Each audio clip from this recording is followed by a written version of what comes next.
Olá, é uma alegria poder estar falando com você. Aqui é pastor Pio Carvalho, eu sou pastor sênior da Comunhão Cristã Aba em Curitiba. Nós estamos disponibilizando esse material para você e vai fortalecer você, edificar, vai preparar você para viver uma vida cristã abundante, uma vida cristã vitoriosa. Você vai ter um louvor e logo a seguir uma mensagem, a mensagem que nós gravamos nos nossos cultos aqui. Todos os domingos nós temos aqui culto pela manhã às 9h30 e também às 18 horas. Abra o seu coração, receba a palavra, seja fortalecido, continue abençoado em nome de Cristo Jesus. Amém.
Queridos, a mensagem que eu gostaria de compartilhar, como eu disse, já falei alguns anos atrás com a igreja, mas ela fala a respeito de uma estratégia que Satanás tem usado de uma forma muito intensa, uma arma que Satanás tem usado de uma forma muito forte nesses últimos anos. Olhando aí os últimos anos, nós podemos observar que é uma ação, é uma estratégia, é uma arma que ele tem usado de uma forma muito eficaz. E olhando principalmente, talvez, para esse último ano de 2020, ela foi muito, muito clara, uma ação muito incisiva. E essa arma tem tocado muitos que não conhecem a Jesus. Muitos que não conhecem a Jesus têm sido afligidos por essa arma. Pessoas estão entristecidas, estão amedrontadas, estão angustiadas, mas também tem atingido muitos cristãos, porque talvez não tenham percebido que é uma ação maligna, é uma estratégia das trevas, que vem tocando as pessoas e vem tocando as nossas mentes, e as pessoas não têm percebido e têm sofrido com isso. A Bíblia nos diz que o povo de Deus perece por falta de entendimento. E quando nós não entendemos, quando somos ignorantes de uma estratégia, de uma informação, nós podemos então, inadvertidamente, sermos tocados, sermos influenciados por essa arma, por falta de entendimento, por ignorância, por não perceber. Então, o meu desejo hoje é compartilhar um pensamento com você, para que a gente se atente, para que a gente preste atenção nessa arma que tem sido tão eficaz, que tem tocado tantas pessoas, talvez tenha tocado a vida de vários de nós que estamos aqui, mas ao mesmo tempo, aprendendo sobre essa arma, você vai perceber que eu e você não precisamos ser tocados por essa arma. Eu e você podemos muito bem nos posicionar e não sermos afetados por essa estratégia das trevas. Ser ou não tocado por essa arma é uma decisão nossa. Por desconhecimento, muitas vezes nós somos tocados, somos afetados, somos influenciados. Mas hoje eu quero compartilhar com você um pensamento que fará certamente você perceber e se posicionar de tal forma que, daqui por diante, este ano não mais, Satanás toque, machuque a sua vida, da sua casa, da sua família, como ele tem feito. Que arma é essa? Que arma é essa? Do que nós estamos falando? Eu quero compartilhar com os irmãos uma história. Eu quero ler um texto bíblico, uma história bíblica, e através dessa história, nós vamos então perceber qual é essa ação, qual é essa estratégia que Satanás tem usado. Importante a gente entender também que, enquanto não entendemos, e enquanto somos tocados, afligidos por essa estratégia, isso não apenas atinge a minha vida, a sua vida, a vida de nós cristãos, mas ela também faz com que o mundo continue sofrendo. O mundo continue sofrendo. Então, como assim? Não estou entendendo. Deixa eu citar um exemplo, algo que Deus tem falado comigo e eu confesso que tem mexido. Tem me irritado comigo mesmo e me irritado com Satanás. Você concorda comigo que Deus é bom? Existe alguma dúvida na sua mente da bondade de Deus? Não, né? Deus é bom. Deus, Ele não usa o mal. Deus não faz uso do mal para me ensinar coisa alguma. Isso é claro para você? Deus é bom. Deus é absolutamente bom. De Deus apenas flui bondade. Toda boa dádiva, todo dom perfeito vem do alto. Do alto só vem boas dádivas. Só vem o dom perfeito. E esses dias eu estava refletindo, porque algumas pessoas, elas se questionam. Nesse momento que nós estamos vivendo, de saúde, Covid, essas coisas, algumas pessoas pensam, será que Deus está castigando? Será que Deus está aí colocando a sua mão contra a humanidade, que tem feito tantas coisas erradas, e Deus então está pesando a sua mão? Deus é bom, de Deus não sai maldade, Deus não ensina ninguém através de maldade, portanto, isso não é verdade. Mas outras pessoas também dizem, mas se Deus é bom, por que então Ele permite que isso aconteça? E talvez até esse raciocínio, esse pensamento já passou pela sua mente, alguém já argumentou sobre isso com você e você ficou meio de saia justa. E refletindo sobre isso, me veio um entendimento que mexe comigo pessoalmente. Só tem uma razão pela qual esse movimento, essa enfermidade, essa doença, está aí assolando as nações. Somente porque está nas mãos da igreja interromper esse ciclo. A igreja tem poder, a igreja tem autoridade para vencer todo o mal. A Bíblia diz isso, Jesus disse isso. Eu vos dei poder e autoridade sobre todo o mal, sobre todo o poder do maligno. Se não houvesse, se a igreja não tivesse condições de suplantar, de vencer esse momento, seria maldade de Deus permitir que esse mal permanecesse. Porque aí não tem como resolver. Então, Deus iria intervir. Mas como tem, a solução já foi dada, Jesus já nos deu autoridade e poder, está nas nossas mãos. Por isso que eu me irrito comigo. Sendo bem honesto, eu preciso crescer. Como igreja, como servo de Deus, como filho de Deus, melhor dizendo, eu preciso avançar, eu preciso crescer, eu preciso entender quem eu sou. Para que eu junto com a igreja, junto com você, estou dando um tapa no meu rosto, junto com isso estou dando um tapa no seu.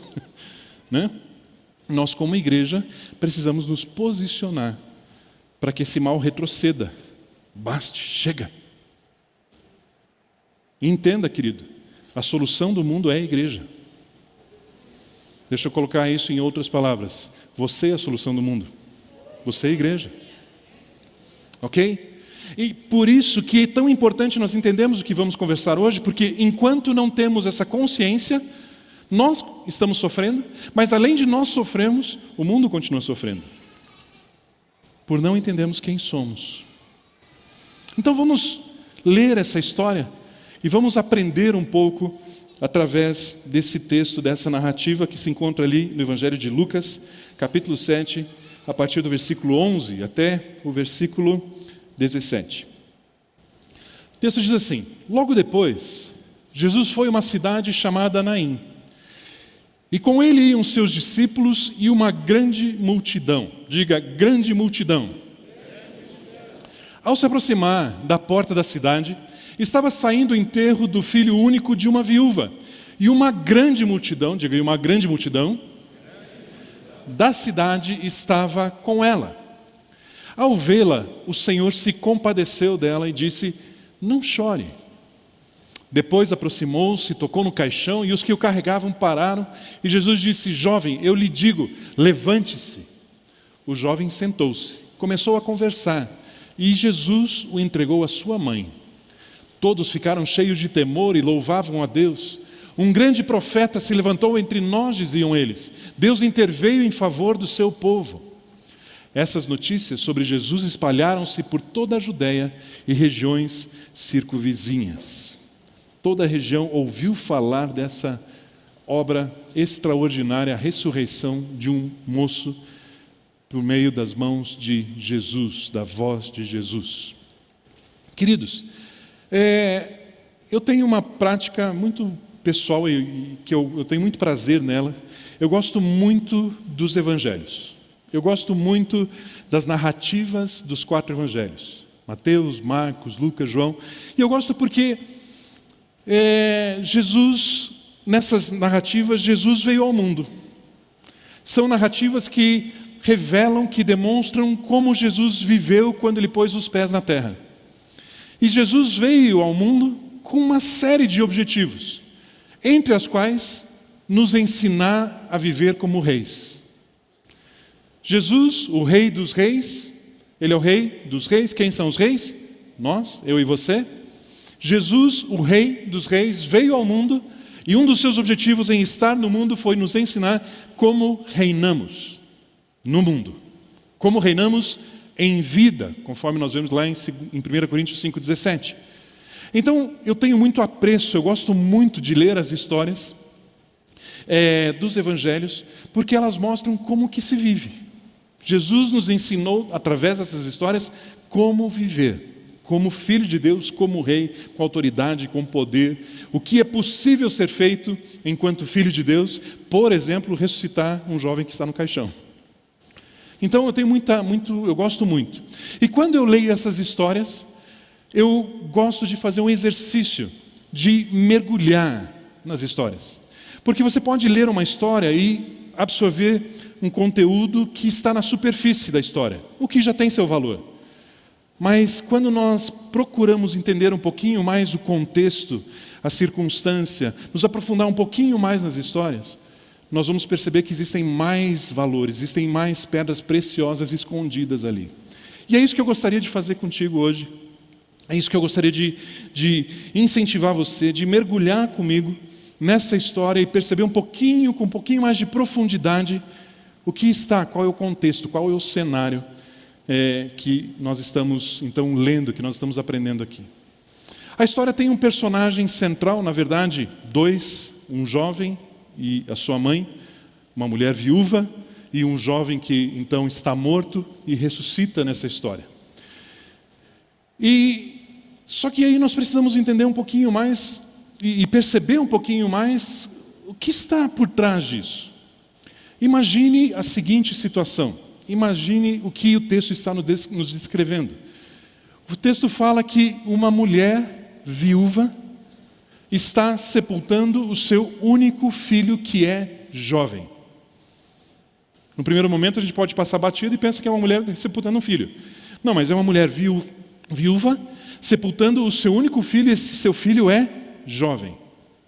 Então nós temos que agora entrar um pouco mais no contexto histórico desse momento, o que está acontecendo aqui. Em primeiro lugar, essa mulher, algum tempo antes, o texto não nos fala, mas ela sepultou o seu esposo, o seu marido.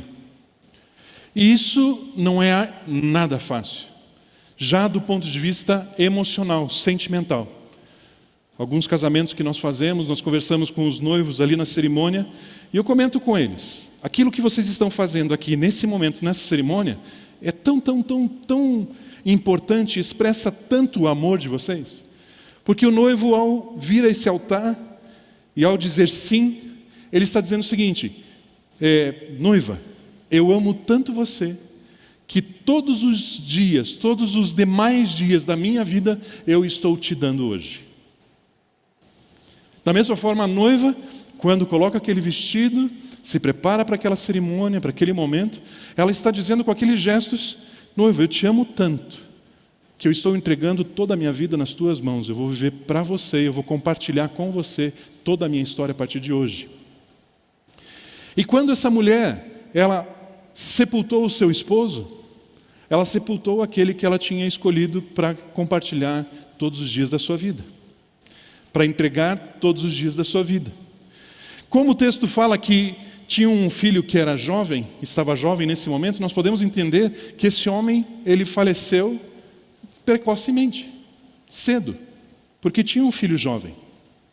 E aquilo já foi extremamente doloroso, já do ponto de vista sentimental, emocional. O homem que eu escolhi para compartilhar, para dividir a vida, ele se foi, eu já não tenho mais ele. Além disso, naquele tempo, fazia parte do costume daquela época que todo o aspecto de provisão, de proteção, de cuidado, de alimento, de recursos do lar era 100% papel do homem. Era o homem que cuidava. A mulher, ela cuidava da casa, da família, mas era papel do homem trazer a provisão para dentro de casa. Era papel do homem estabelecer a proteção na casa. Então, quando aquela mulher sepultou o seu marido, se tornou viúva, ela já passou por um momento muito complicado, tanto emocional como material. Porque agora o seu marido já não estava mais ali para prover. A solução que ela teve foi transferir para o seu filho esse papel. O seu filho, esse jovem, Ele tinha assumido e estava sobre os ombros dele a responsabilidade, pois era papel do homem da casa, trazer os recursos, trazer o sustento, trazer a provisão, estabelecer a proteção daquela casa, daquele lar. Agora, além disso, e aqui acho que as mulheres vão entender melhor ainda do que nós homens, vamos entender também, mas elas acho que mais profundamente. Essa mãe, com um único filho, ela tem sonhos. Essa mulher, ela tem objetivos. Essa mulher, ela tem desafios, ela quer ver algumas coisas acontecerem na sua vida. Pergunta que eu faço principalmente para vocês mulheres: os sonhos, os desafios, os alvos, os objetivos que essa mulher eram para ela ou eram para o filho? Me ajudem. Eram objetivos pessoais para ela, desejos pessoais para ela, ou os desejos que ela tinha eram que se realizassem na vida do filho dela? Na vida do filho. Essa mãe, tudo que ela sonhava agora era representado, era expresso, era focado na vida do filho. Ela queria ver o seu filho exitoso profissionalmente. Ela estaria realizada se o seu filho tivesse um bom casamento. A satisfação dela estaria em ver o seu filho constituindo uma família e tendo filhos. Ela estaria bem se o seu filho estivesse saudável. Se em algum momento aquele filho teve uma gripe, uma dor ou se machucou, aquela mulher preferia que ela tivesse sofrido aquele dano no seu corpo do que o seu filho. E se fosse o caso, inclusive, ela entraria na frente, de algum acidente, alguma coisa, para que o seu filho não se machucasse e ela se machucasse. Todos os sonhos, todos os alvos, todos os anseios, a razão da vida dessa mulher, a partir da morte do seu esposo, estavam todos eles depositados na vida do seu filho. Consegue entender isso? Consegue perceber isso? Então, quando nós lemos essa história, não é simplesmente o que já é muito ruim, uma mãe sepultando um filho. Mas é uma mulher que já perdeu o seu marido, uma mulher que teve que transferir as expectativas de recurso, de sustento e de cuidado para a vida do seu filho. Uma mulher que tinha a razão dela viver agora depositada no seu filho. E nesse momento ela estava agora sepultando, conduzindo cortejo fúnebre de tudo que fazia sentido para ela. Por isso é que o texto fala que se reuniu uma grande multidão. Porque as pessoas na cidade de Naim, se você tiver a oportunidade de conhecer, são vilarejos, são cidades, não são tão grandes. Todas as pessoas se conhecem. E as pessoas conheciam a história dessa mulher. E quando a notícia se espalhou que o filho único daquela viúva tinha falecido, todas as pessoas da cidade disseram: meu Deus, e agora? Que situação trágica. Que situação complicada. Que situação complexa que essa mulher está vivendo e vai viver a partir de agora. A partir de agora, quem vai sustentar essa mulher no próximo mês? Daqui a 2 meses? Como ela vai se manter? Como ela vai se alimentar? Quem vai proteger essa mulher? Não tem mais. Ela só tinha um único filho. Um único homem ainda em casa. E ele se foi, essa mulher agora está sozinha.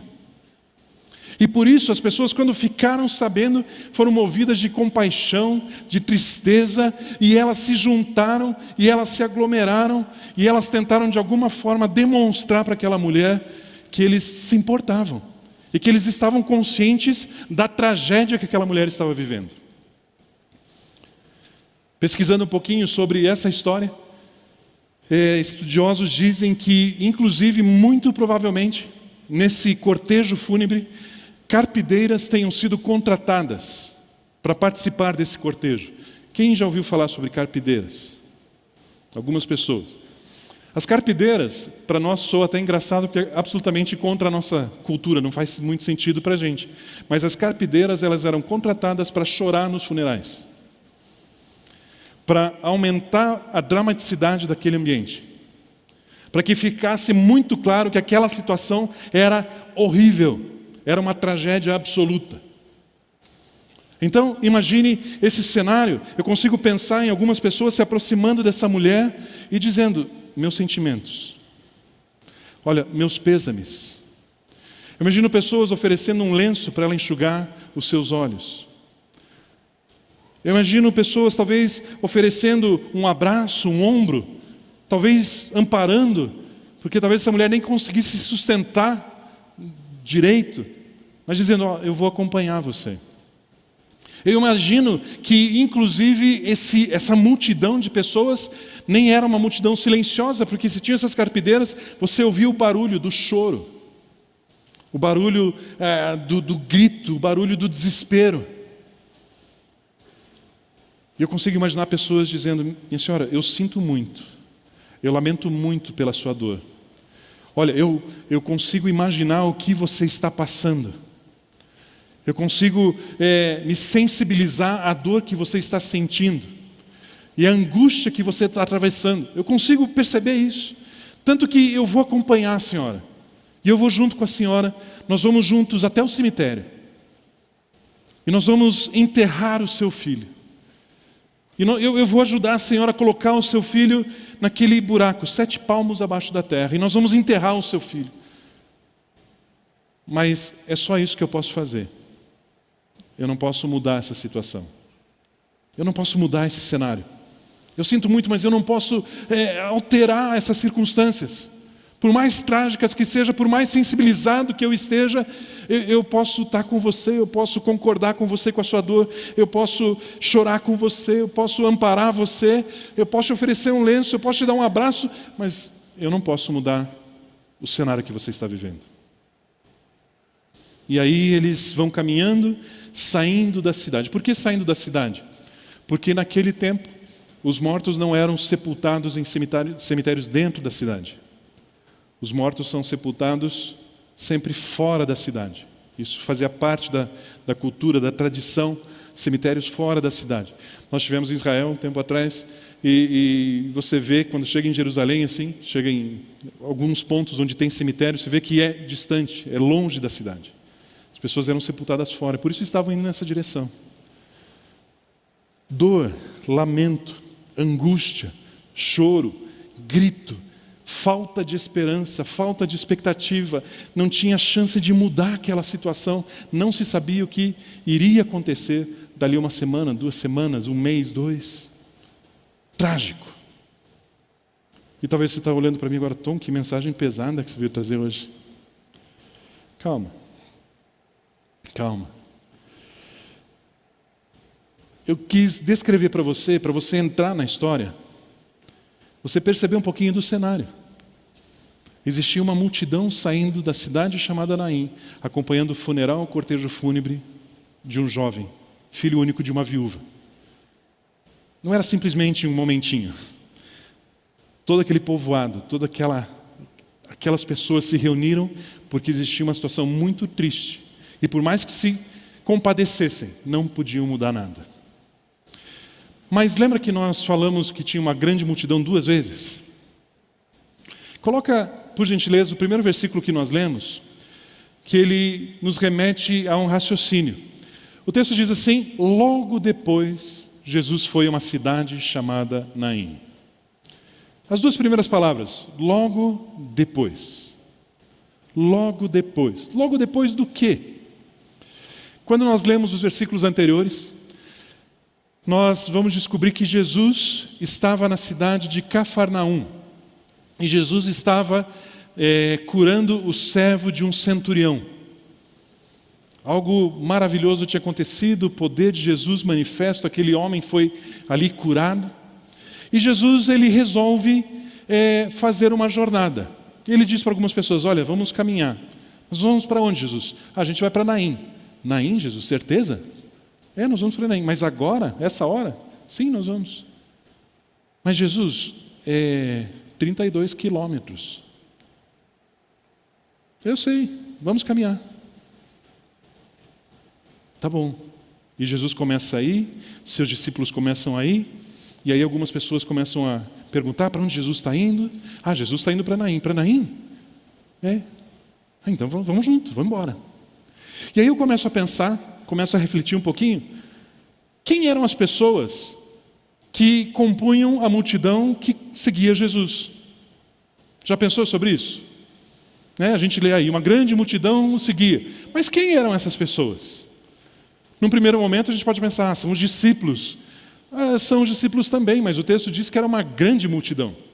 E quando a Bíblia fala de multidão, você pode saber que são centenas de pessoas. Quando a Bíblia fala de multidão, nós podemos colocar um número por baixo aqui de 500 pessoas. O texto fala de uma grande multidão. Muito mais do que isso. Muitas pessoas. Então não eram só os discípulos. Porque os discípulos a gente podia dizer, são 12 pessoas. Não, os 12 eram mais próximos. Tem então 70 discípulos que foram juntos. Talvez mais um pouco, 120. Mas ainda não compunha toda a multidão. Quem eram essas pessoas que então seguiam a Jesus? Porque quando você lê os evangelhos, você vai ver em vários momentos exatamente essa descrição. E uma multidão seguia, e uma grande multidão acompanhava. E em vários momentos multidões seguiam Jesus. Mas quem eram essas pessoas? E aí pensando, refletindo um pouco, acho que você vai concordar comigo, existiam aquelas pessoas que eram impactadas com a mensagem que Jesus trazia. Lembra quando Jesus subiu num barco e começou do barco a pregar? E a multidão ali encostando, chegando muito próximo a ele, até por isso que ele subiu no barco. E ele ensinava e as pessoas ficavam espantadas com a autoridade com que ele ensinava, com que ele falava. Então, eu vejo que parte dessa multidão eram pessoas que tinham muito interesse de ouvir aquilo que Jesus estava falando. Elas ficavam maravilhadas, ficavam assim muito admiradas com o ensino que Jesus trazia. E isso atraía muitas pessoas, que era parte da multidão. Existiam muitas pessoas, além dos discípulos e além dessas pessoas que gostavam de ouvir Jesus, eu consigo imaginar que existiam muitas pessoas que eram curiosas. Pessoas que gostavam de ver os milagres acontecendo. Afinal, caminhar com Jesus é ver constantemente algo extraordinário e inimaginável acontecendo. O milagre acontecendo. E muitas pessoas gostam de ver isso. Gostam de ver a manifestação de poder. Gostam de ver um cego enxergando. Gostam de perceber que um surdo foi curado, um paralítico levantou. E as pessoas, então, muitos seguiam Jesus para ver aquilo que ele fazia. Consegue perceber isso? Eu lembro uma vez, nós tivemos um culto, trouxemos um irmão de fora. E um irmão muito usado, assim, com sinais, prodígios, maravilhas e tal. E nós tivemos o culto, e eram 2 dias de culto no meio de semana. E no primeiro dia ele veio ministrar, e tinha pessoas na igreja, mas a igreja não estava cheia. Bastante gente, mas não cheia. Mas foi um culto daqueles assim, do reteté. Então, palavra profética, e ministração, e curas acontecendo, e sem a presença de Deus muito clara, muito evidente, e curas sendo ali na hora, falados, eu tinha isso, desapareceu, o caroço sumiu, eu estou ouvindo, eu estou enxergando, e enfim. Na noite seguinte, no culto do dia seguinte, a igreja já estava abarrotada. Por quê? A notícia tinha se espalhado, e as pessoas gostam de ver, elas gostam de perceber o poder de Deus fluindo, o poder de Deus acontecendo. Errado? Não. Era parte do grupo de pessoas que estavam acompanhando Jesus e montando aquela multidão. Eu consigo imaginar que existiam algumas pessoas a mais. Pessoas muito especiais. Você imagina o seguinte diálogo. 2 pessoas conversando. Ei, você viu o que Jesus fez com aquele camarada que estava cego? Meio louco, meio diferente, mas foi legal, né? O que você está falando? Quando Jesus cuspiu no barro, no pó, e fez um lodo e colocou nos olhos daquele cara, e depois ele lavou os olhos e ele era cego e passou a enxergar. É mesmo, foi tão extraordinário aquilo. De repente alguém cutuca nas costas deles. Ei, vocês estão falando de mim. Eu era cego e agora eu vejo. Foi nos meus olhos que Jesus tocou e esfregou aquele negócio. Você não achou nojento? Que nojento, quero nem saber, eu sei o que enxergo hoje. E daqui a pouco começava a falar de um paralítico, e você viu aquele paralítico que de repente desceram do telhado e saiu dali daquela casa andando, e passa um cara fazendo um cúpede lá deles. Ei, vocês estão falando de mim. Eu era paralítico, hoje eu corro. E daqui a pouco o surdo, e daqui a pouco o leproso, e essas pessoas, porque a Bíblia diz que várias das pessoas que eram tocadas por Jesus, eram curadas por Jesus, elas seguiam a Jesus depois disso. Então elas compunham essas multidões. Elas compunham esse espaço. Agora, por que eu estou querendo levar você a perceber quem fazia parte dessa multidão? Por uma razão. Pense no ambiente. Pense no ambiente que essa multidão exalava. Eu consigo imaginar algumas pessoas conversando e falando: ei, eu já vi o cego enxergar, eu já vi o surdo ouvir, eu já vi o paralítico levantar, eu já vi um leproso que não tinha dedo, não tinha nariz, e foi completamente purificado, e além de purificada a sua pele, foi restaurado os seus membros. O que será que Jesus vai fazer agora? Aliás, se Jesus resolveu sair de Cafarnaum e fazer uma caminhada de 30 quilômetros, deve ter alguma coisa especial para acontecer. Consegue perceber? As pessoas estavam entusiasmadas, as pessoas nessa multidão estavam com expectativa do que viria, porque sempre caminhando com Jesus era uma certeza absoluta de que algo extraordinário estava por acontecer. A Bíblia relata de momentos onde Jesus chegava em um lugar e eram trazidos enfermos, opressos, pessoas endemoniadas, doentes, e Jesus tocava e curava e libertava a todos. Nenhuma pessoa que era trazida a Jesus, Jesus orava por ela, nenhuma pessoa nunca, jamais falhou a mão de Jesus, o toque de Jesus, nunca. Então eles tinham convicção, essa multidão que caminhava e seguia Jesus, tinha uma certeza absoluta que qualquer situação que aparecesse diante de Jesus e ele ministrasse, teria transformação com certeza absoluta. Agora, por que eu estou fazendo essa descrição dessas duas multidões? Espero que você consiga enxergar, comigo esse cenário. Porque em um momento, essa história nos diz que essas duas multidões se encontraram. Essas duas multidões se encontraram. O texto disse que estava saindo de Naim um cortejo de um filho único, de uma viúva e uma grande multidão. E Jesus estava se aproximando da cidade e o seguia uma grande multidão. O que aqueles caras que estavam falando aqui? Eu já vi o cego ver, já vi o surdo ouvir, já vi o paralítico levantar, já vi o leproso ser purificado. O que eu vou ver agora? Por que nós estamos caminhando 30 quilômetros? E a hora que ele vê um caixão do outro lado, o que ele não pensou? Eu tenho certeza, eu vou ver o morto ressuscitar. Eu sei com quem eu estou caminhando. Eu sei que Jesus não conhece o impossível. Eu sei que Jesus pode todas as coisas. E Jesus resolveu vir para cá, e agora eu estou vendo o morto, eu entendi por que Jesus quis vir. Eu vou ver o morto ressuscitar. E eu consigo imaginar que essa certeza, essa expectativa era tão grande, que inclusive essa multidão acelerou um pouco o passo, e passaram à frente de Jesus, e começaram a querer consolar os que estavam aqui, que estavam chorando, que estavam tristes, estavam sem esperança. E de repente, essa multidão que estava com Jesus começa a conversar: ei, calma, fiquem tranquilos, vocês não sabem, mas vocês não precisam mais chorar, vocês não sabem, mas essa mulher está vivendo o melhor dia da vida dela. Agora pensa alguém aqui ouvindo isso: o quê? Cala a boca. Você está dizendo que essa mulher está vivendo o melhor dia da vida dela? Essa mulher está vivendo o dia mais horrível, o dia mais trágico da sua história. Já sepultou o marido, agora está sepultando seu único filho, e você vem dizer que é o melhor dia da vida dela. Fique quieto. Não, você não está entendendo. Se nós tivéssemos passado ontem, vocês não iam ter passado por aqui ainda. Se nós viéssemos amanhã, vocês já iam ter passado e sepultado esse jovem. Mas vocês estão aqui na hora certa, no lugar certo, porque o Rei dos Reis marcou um encontro com esse jovem.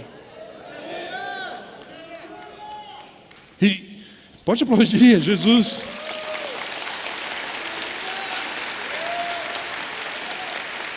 Agora, possivelmente, alguns chegaram naquela mulher, naquela senhora, naquela mãe, e disseram: ei, senhora, não se preocupe, hoje é o melhor dia da sua vida. E eu consigo imaginar alguém perto arrancando: ei, pare de gerar falsas esperanças, pare de gerar falsas expectativas, pare de dizer isso para a mulher, coitada dela, já sofreu tanto, você vem gerar uma esperança, daqui a pouco ela vai ter que mesmo assim sepultar o seu filho, e você fica falando essas coisas. Saia daqui, saia com essas informações, não venha trazer boas notícias que são falsas. Saia daqui, deixe essa mulher sofrer em paz. Se é que existe sofrimento em paz. Consegue perceber que começou a ter um encontro de pessoas que sabiam com quem estavam andando, que talvez pareciam que estavam falando loucuras. Existia pessoas que estavam seguindo a lógica das circunstâncias, lamentando e chorando.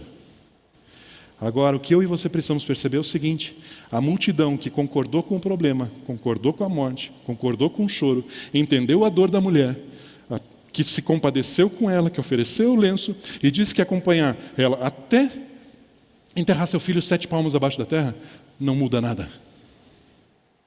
Não transforma coisa alguma. Pode até chorar junto, pode até parecer bonito e que se importa, pode até parecer sensível à dor, mas não modifica coisa alguma. Aqueles que parecem malucos porque estão dizendo que existe solução, que conhecem aquele que pode transformar toda e qualquer situação, aqueles que caminham com Jesus e sabem do que Ele é capaz e anunciam as boas novas, parecem malucos. Só que essa mensagem acompanha a vida que suplanta a morte. Essa mensagem, essa voz, esse discurso daqueles que acompanham Jesus, vem junto com a transformação de vidas. Depois desse cenário, dessa explicação, vem o meu primeiro ponto, minha primeira pergunta. Nós temos 2 vozes. A voz daqueles que caminham com Jesus e a voz daqueles que concordam com a dor e a morte. Minha pergunta é, porque essa tem sido a estratégia que Satanás tem usado, qual é a voz que você tem ouvido? Qual é a voz, qual é a multidão que você tem dado ouvidos? Às vezes pode parecer mais lógico, talvez até massageie mais nossa alma, conversar com alguém que diz: eu tenho dó de você, eu tenho compaixão por você, eu percebo a sua dor, eu percebo a sua angústia, eu entendo por que você está sofrendo tanto, e eu fico com dó de você. E de repente isso até massageia a nossa alma e diz: puxa, ele se importa, ela se importa. Só que essa mensagem não transforma a sua vida. Deixa eu ser um pouquinho mais claro. Você recebe informações, você recebe más novas, você recebe más notícias, e isso tem feito mais efeito, tem influenciado mais você do que as boas novas. Nesse tempo que nós estamos vivendo, deixa eu te dizer isso com todo carinho, mas com toda clareza, tem alguns canais de televisão que você precisa bloquear. É a voz do funeral que está entrando na sua casa. É a voz que tem gerado medo e colocado você em isolamento. É a voz que vem colocar peso e pressão sobre a sua vida, inclusive trazendo discórdia na família. Se você não tomar cuidado, essa voz é mais lógica, faz mais sentido com a circunstância. E você começa a absorver o que essa voz está dizendo a você. Só que essa voz está dizendo o seguinte: eu vou te acompanhar até 7 palmos abaixo da terra, mas eu não vou mudar a tua história. Que voz nós temos dado ouvidos, queridos? Não sei se você entende agora o que eu comecei dizendo aqui. Satanás tem usado uma estratégia que tem colocado muitas pessoas em aflição, em medo, em depressão.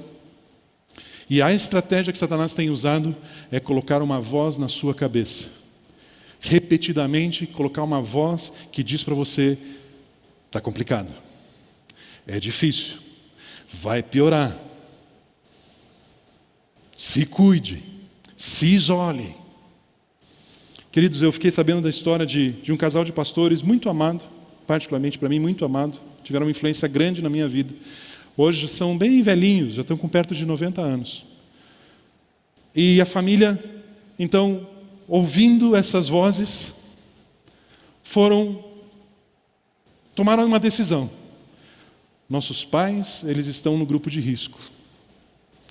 Então, como eles estão no grupo de risco, nós não queremos expor eles e vamos então fechar eles dentro das suas casas, da sua casa. E esses meses de isolamento, esse casal emocionalmente fez assim: ó, Eu não estou dizendo que a gente não deva tomar cuidados, não é isso que eu estou dizendo. Só que nós temos que cuidar com as vozes que nos influenciam.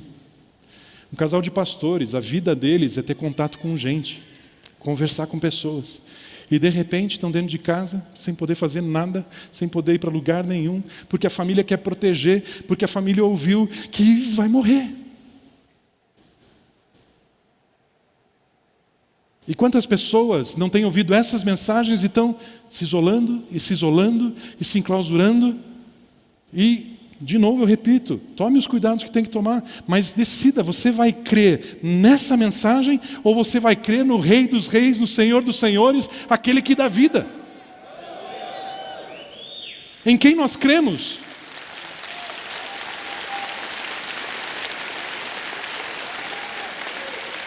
Acho que agora já deu tempo de perceber que os especialistas, ou os que se diziam especialistas, são especialistas de coisa alguma.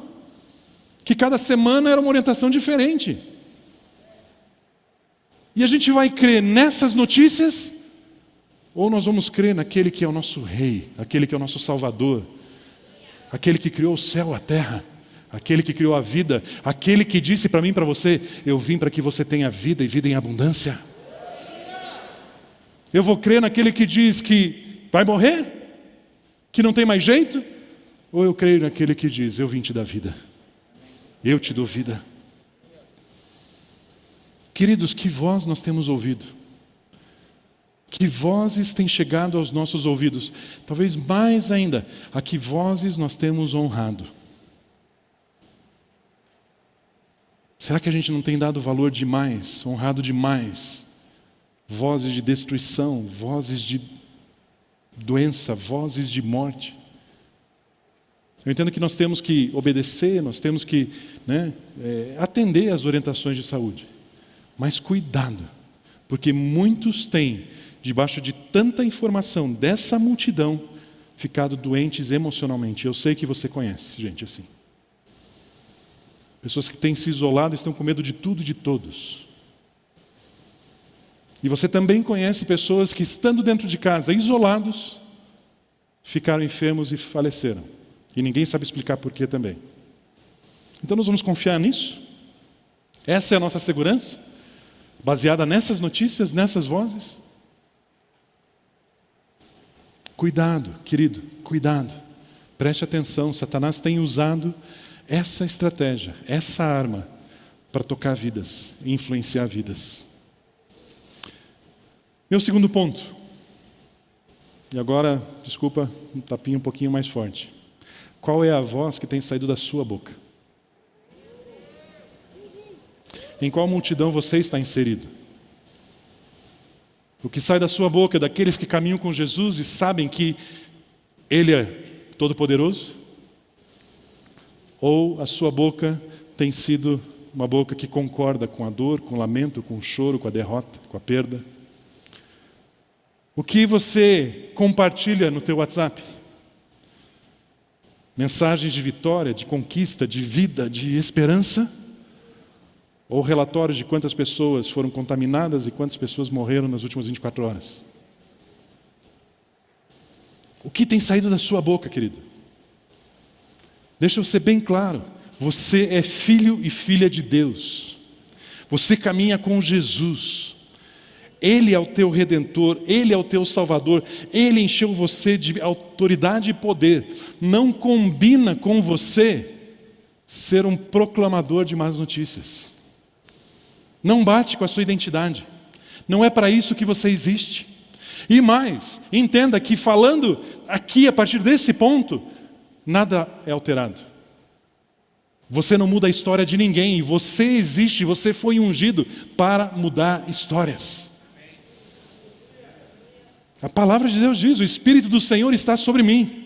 E Ele me ungiu para proclamar as boas novas. Ele me ungiu para atender os pobres. Ele me ungiu para libertar os cativos. Você foi ungido para mudar histórias. Você muda histórias a partir dessa voz, dessa multidão, daqueles que caminham com Jesus. Você não muda nenhuma história concordando com a dor delas.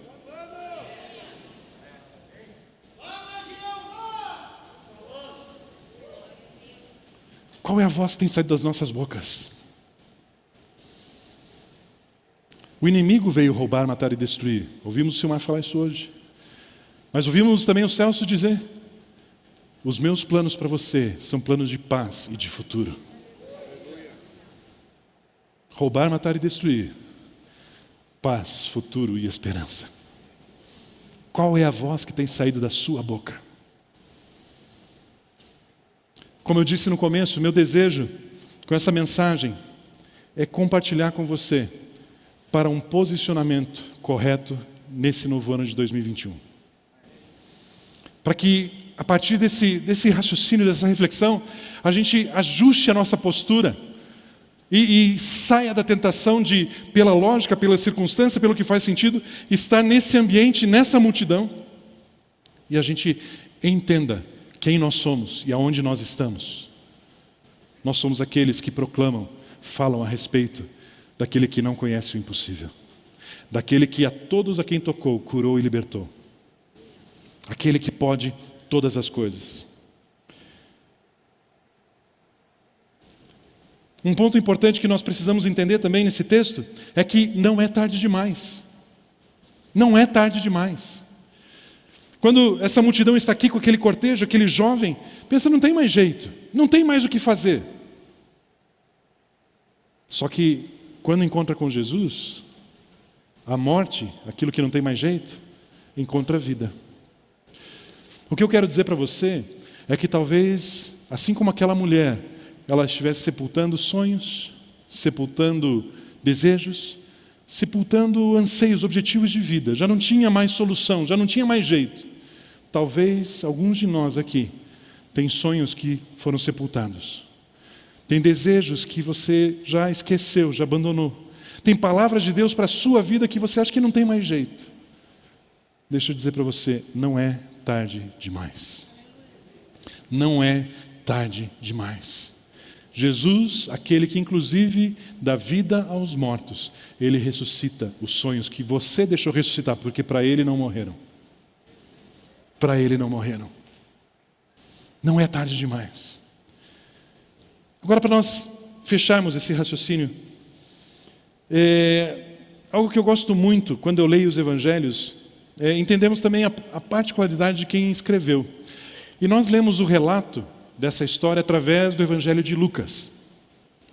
E Lucas, é muito interessante você ler da perspectiva de Lucas, porque Lucas, ele tinha algumas características. Ele tinha como profissão ser médico.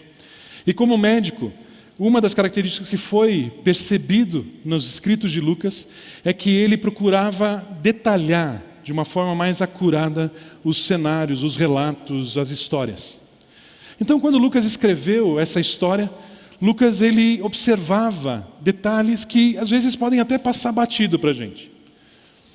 Só que a Bíblia, ela não desperdiça nenhuma palavra. Tudo aquilo que está escrito por uma razão. Tudo que foi escrito para o nosso ensino foi escrito, a própria palavra diz. E tem um detalhezinho nessa narrativa que pode passar batido, mas na verdade é muito interessante. Acho que é o versículo 12, se eu não me engano, relata algo bem específico que Lucas descreve ali, ó. Ao se aproximar da porta da cidade. O tema desse nosso pensamento é o encontro das multidões. Lucas, ele define, ele resolve, ele acha que é importante descrever aonde esse encontro aconteceu. E ele diz, ao aproximar-se da porta da cidade. Então imagine, nós descrevemos uma multidão vindo aqui acompanhando um cortejo fúnebre, e imaginamos uma multidão vindo nessa direção, vindo de Cafarnaum em direção a Naim. E imagine que aqui no centro é então a porta da cidade. Essa multidão saindo para enterrar o jovem fora, e Jesus vindo, e nós sabemos que era para ter esse encontro. Mas o texto diz então que isso aconteceu na porta da cidade.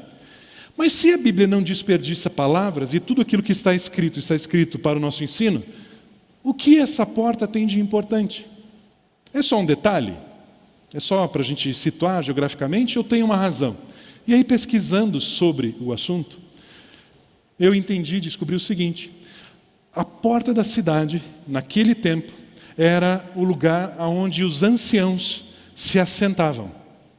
As pessoas de mais idade, de mais experiência, de, portanto, maior sabedoria, elas se assentavam à porta da cidade. Com que objetivo? Para quê? Eles faziam, naquele tempo, o papel de juízes. As pessoas tinham, às vezes, alguma discórdia, alguma discussão dentro do povoado, não sabiam como resolver. Eles vinham até a porta da cidade e eles contavam, cada um, o seu ponto de vista de uma eventual situação. E na porta da cidade, então, aqueles anciãos conversavam e davam uma solução. Por exemplo, um vizinho, ele resolvia fazer uma ampliação ali na sua casa, fazia um puxadinho e tal, e ele colocava o seu terreno, avançava o seu imóvel, a sua cobertura no terreno. E o vizinho dizia: ei, você entrou no meu espaço, você avançou 1 metro para dentro do meu terreno, você precisa desmontar isso. Não, aqui é meu. Não, é meu, está aqui a minha escritura. Não, mas olha essa outra. Enfim, não conseguiam chegar a uma solução. O que eles faziam? Iam até a porta da cidade. Cada um compartilhava o seu ponto de vista. Os anciãos analisavam aquele cenário, aquela situação, e davam um veredito. Aquilo que fosse definido na porta da cidade tinha que ser obedecido, sem discussão. Era um lugar de autoridade. Era um lugar de definição. O que se definisse na porta da cidade tinha que ser executado, impreterivelmente. E aí fica interessante. Porque Jesus, agora veja o cenário do ponto de vista espiritual, Jesus está vindo com uma multidão em direção ao lugar do veredito, da definição. Do lado de cá, espiritualmente, Satanás está à frente desse cortejo. Satanás está satisfeito, feliz, porque já havia matado o marido. Agora estava matando o filho jovem, o único filho. E ele olhava para aquela mulher e via a desgraça e falava: eu nem preciso matá-la, porque na verdade eu já acabei com a vida dela, mesmo estando viva. E quando se aproxima da porta, ele encontra Jesus, e ele fala: Jesus, eu já venci. Eu já matei o marido, já matei o filho, é tarde demais para você fazer qualquer coisa, Jesus. Só que o encontro foi no lugar de autoridade, no lugar de definição, no lugar onde aquilo que é estabelecido tem que ser cumprido. E quando Satanás diz para Jesus, você chegou tarde demais, a morte venceu. Jesus diz: para você a morte venceu, mas eu digo: jovem, levante-se e volte à vida. E aquele jovem vem a viver. Naquele instante, naquele momento, o veredito foi que a obra de Jesus, o poder de Cristo, ele é mais poderoso do que qualquer intenção das trevas de destruir qualquer vida. Essa é a verdade. No lugar de autoridade. Agora, para você entender um pouquinho mais o que eu estou querendo falar para você, deixa eu comentar algo, compartilhar com você algo. Na minha infância, na minha juventude, nós participávamos de uma igreja, e nessa igreja a gente cantava uma música, pessoal de cabelinho branco, pessoal com menos cabelo, tem pessoal que faz a progressiva, né? Eu conheço alguns irmãos que fizeram a regressiva, não tem mais cabelo nenhum, né? Então os de cabelinho brancos que fizeram escova regressiva vão lembrar dessa música aqui. E a gente cantava nessa igreja, e era muito divertida até a música, mas eu não entendia muito bem. Eu não sabia o que significava. Mas deixa eu ver se você lembra da música. Ela diz assim: só se você tocar, você vai me tirar do... Lembra daquela música? Diz assim: levantai, ó portas, vossas cabeças, levantai-vos, ó portais eternos, para que entre o Rei da glória. Quem é o Rei? Quem é o Rei da glória? O Senhor forte e poderoso, Senhor. Conhece não? Quem já ouviu? Vocês estão se entregando. Né? Faz bastante tempo. E a gente cantava essa música, e nessa igreja que a gente participava, cada vez que se cantava, acelerava o ritmo, e era divertido, mas um dia eu parei assim, eu não sei o que eu estou cantando. Levantai, ó portas, as vossas cabeças. Que porta que tem cabeça? Que porta que tem cabeça? Mas na verdade, ela não é simplesmente uma música. Essa música, ela é uma expressão, ela é uma melodia colocada em cima do Salmo 24, do versículo 7 ao versículo 10. E aí, antes de eu ler esse salmo, deixa eu pedir algo para você. Vire para a pessoa que está do seu lado e diga para ela assim: você é uma porta. E você não está xingando ela, nem ofendendo. Sabe o que você está dizendo e sabe o que você está ouvindo? Você foi colocado como lugar de autoridade por Deus sobre a terra. Quando o texto diz: levantai, ó portas, as vossas cabeças, o que o texto está dizendo: ei, portas, assumam a sua posição. Entendam quem vocês são. Vocês precisam ter consciência de que vocês são o lugar do veredito. Vocês precisam entender que vocês são filhos de Deus, vocês foram colocados como portas por Deus sobre a terra, e vocês devem levantar as suas cabeças, assumir a posição, a identidade de vocês, porque quando vocês fizerem isso, vamos ao texto. Levantai, ó portas, as vossas cabeças. Levantai-vos, ó entradas eternas, e entrará o Rei da Glória. Quem é este Rei da Glória? O Senhor forte e poderoso. Ele é o Senhor forte e poderoso, o Senhor poderoso na guerra. Levantai, ó portas, as vossas cabeças. Levantai-vos, ó entradas eternas, e entrará o Rei da Glória. Quem é este Rei da Glória? O Senhor dos Exércitos. Ele é o Rei da Glória. Queridos, vamos contextualizar agora para a gente fechar esse pensamento. Você é a porta. Pessoas vão trazer até você situações de morte, de destruição, de falta de esperança. Mas ao você levantar as suas cabeças, entrará o Rei da Glória. E ele, aonde Satanás tem dizido que existirá morte, e Jesus vai estabelecer a vida. Onde Satanás tem dito que vai ter enfermidade, Jesus entra através de você e estabelece a saúde. Aonde Satanás disse que é o fim, não tem mais jeito e que é tarde demais, Jesus disse: basta, cala-te, Satanás. Porque Ele é o Rei da Glória. Ele entra ao você e eu levantarmos as nossas cabeças. Queridos, cuide com a voz que você tem dado ouvidos. Preste atenção na voz que tem saído dos seus lábios. Posicione-se, entendendo quem você é. E o Rei da Glória vai mudar histórias através de você. Receba essa palavra no seu coração. Receba essa verdade na sua vida. Receba este posicionamento para este ano. Cada dia, ao você acordar, intencionalmente, diga: eu não vou ouvir a voz da morte. Eu vou ouvir a voz da vida. Eu vou me levantar como porta, lugar de autoridade sobre a terra. E como ungido que sou, eu vou transformar histórias. Esse é quem você é. Essa é quem você é. É para isso que nós existimos, para isso que nós somos colocados. Receba essa mensagem no seu coração. Você pode se levantar e aplaudir Jesus. Ele é digno. Aleluia. Amém. Pai Celestial, nós te adoramos, nós te entronizamos, nós te agradecemos. Agradecemos porque o Senhor nos deu uma nova vida. E essa nova vida não apenas transforma aquilo que está em torno de nós, aquilo que nos afeta diretamente, mas essa nova vida nos faz agentes de transformação. Por isso eu quero declarar, Senhor, assim como falamos agora, cada um aqui foi colocado pelo Senhor sobre a terra como um lugar de autoridade, como uma porta. E eu declaro, Espírito Santo, que o Senhor gere sensibilidade no espírito de cada um, para que se posicione consciente de quem é.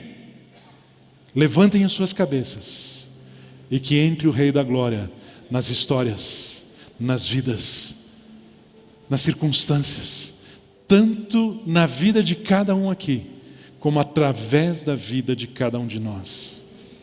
Sabemos que o mundo sofre, porque ainda temos tido nossas cabeças abaixadas. Mas hoje entendemos quem somos. Hoje levantamos as nossas cabeças e declaramos à nossa cidade, ao nosso estado, à nossa nação. Nós declaramos sobre este planeta, como igreja do Senhor e conscientes de que o Senhor nos deu poder e autoridade sobre todo o poder do mal. Nós ordenamos agora toda ação das trevas, inclusive esse vírus maldito, seca-te, basta, chega, retroceda, em nome de Cristo Jesus. Sabemos que nosso Deus, através de Jesus, nos investiu de poder e autoridade, não porque nós somos algo, não porque nós fizemos algo de bom, mas porque o nosso Senhor Jesus já venceu toda dor e toda enfermidade e toda doença na cruz do Calvário.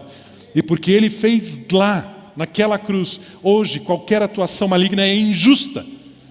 E nós desfazemos a injustiça sobre a nossa cidade, sobre o nosso estado, sobre a nossa nação, sobre esse planeta. Em nome de Cristo Jesus.